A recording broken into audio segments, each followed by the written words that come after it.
This is SSPTV News, brought to you by Samsung Productions and the Hazleton Standard Speaker. The Anthracite Region Center for Independent Living is ready to help those with disabilities in our community find employment. That's the topic of today's news feature next. Happy Friday to each and every one of you, and thank you for spending part of it with the SSPTV family. I'm Ken Carr with your local information. The Executive Director of the Anthracite Region Center for Independent Living, Denise Corcoran, is here to talk about National Disability Employment Awareness Month in today's news feature. How important is it for this month to be designated as this to raise awareness? Because we have a lot of people working in the community who are disabled, and many people, I'm sure, who are disabled who want to be working in the community. Absolutely. It's first, thank you, Lisa, for having me on today.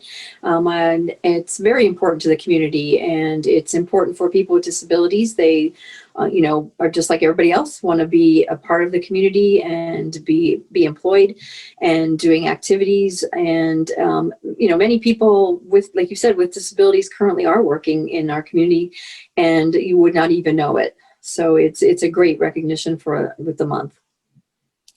We were talking a little bit earlier for maybe a business who is, needs someone to hire.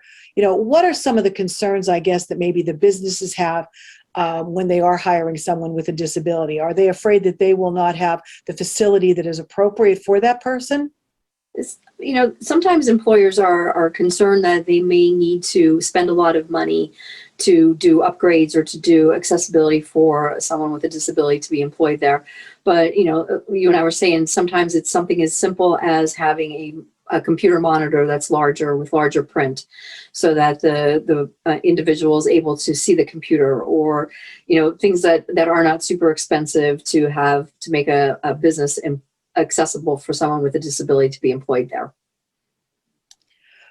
For someone who is watching this and may not be familiar with your organization, I'm very familiar with ARSL. It's been around for a very long time, helping those with disabilities. Just give us a little brief synopsis of what ARSL does to help those with disabilities.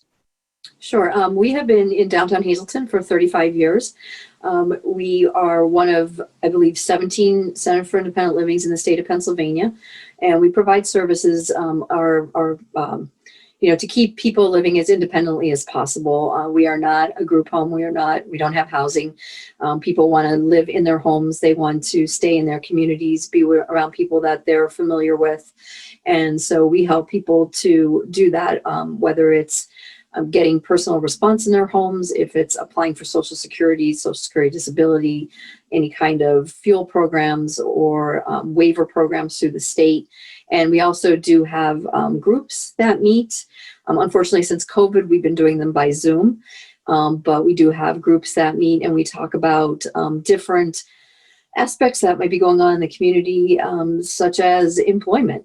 So it's a good support group. We also, if a consumer of ours has some concerns, looking for employment's not easy. Going through the whole job process, whether it's writing a cover letter, making sure your resume looks good, making sure you're following the directions of the application.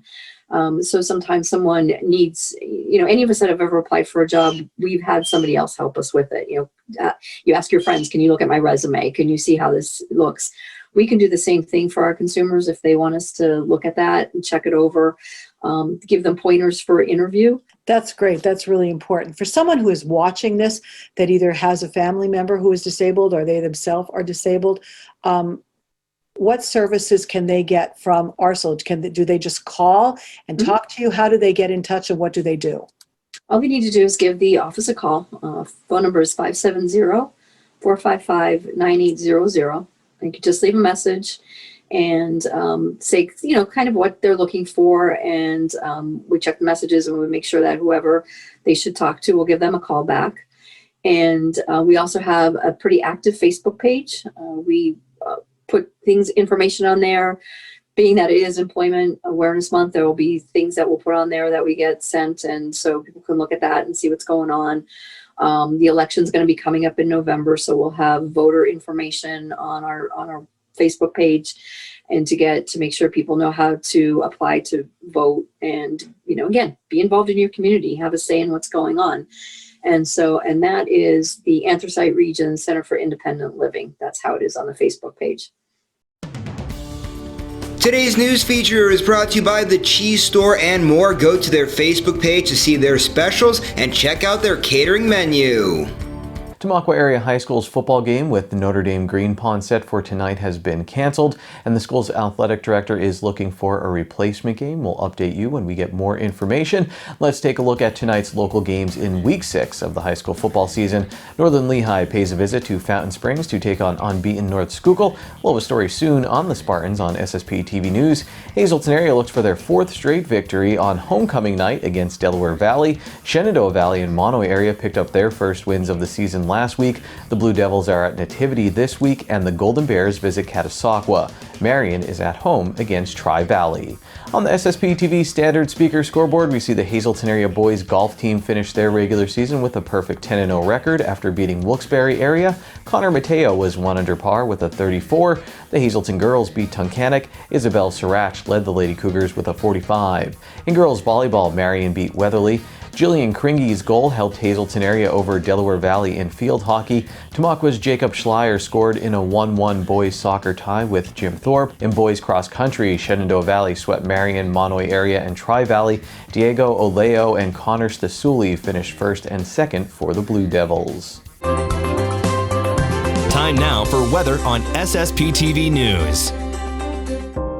Here's our weekend forecast from the National Weather Service. On Saturday, sunny with a high near 69 degrees. Saturday night, mostly clear with a low around 49 degrees. On Sunday, a 20% chance of showers after 2 p.m., partly sunny with a high near 70 degrees.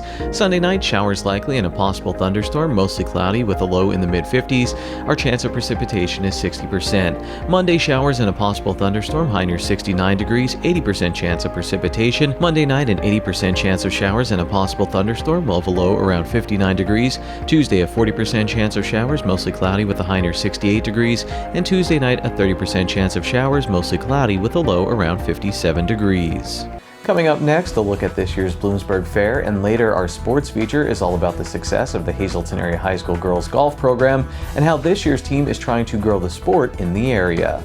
The historic Brainerd Church will have their fall festival on Sunday, October 3rd from 10 a.m. until 3 p.m. There will be food, crafters, music, and more. There will be a harvest festival that benefits the Luzerne County Child Advocacy Center at Silver Springs Ranch in Harveys Lake. The event will be held on October 9th from 11 a.m. until 6 p.m. and it will be $10 per carload. SSPTV News would like to send sincere condolences to the family and friends of these recently departed. Paula Fagan, age 88, of Hazel Township. Mass will be held on Monday at 10 a.m. at St. Gabriel's Church. Friends may call Monday from 8 to 9:30 a.m. at the Joseph A. Moran Funeral Home. Sarah Lou Lukachik, age 87, of Eagle Rock. Services will be private under the Harmon Funeral Home. Lucille J. Moran, age 87, of Hazelton. Local services will be held at the Calvary Cemetery at a later date. Celeste L. Kaczynski of Hazelton. A celebration of life will be held on October 9th at 1 p.m. at Full Gospel Fellowship. The service will also be streamed on Facebook Live. And Robert Wilbur Williams of Hazelton. Mass will be held on Saturday at 11 a.m. at St. Anne's Church. Friends may call on Saturday from 9 to 11 a.m. at the church. The McNulty Funeral Home is in charge of arrangements. Tonight's obituaries are being brought to you in part by Harmon Funeral Homes and Crematory, with 2 locations in Rockland and in Drums, 570-384-3312 or 570-788-0977, and go to harmonfuneral.com.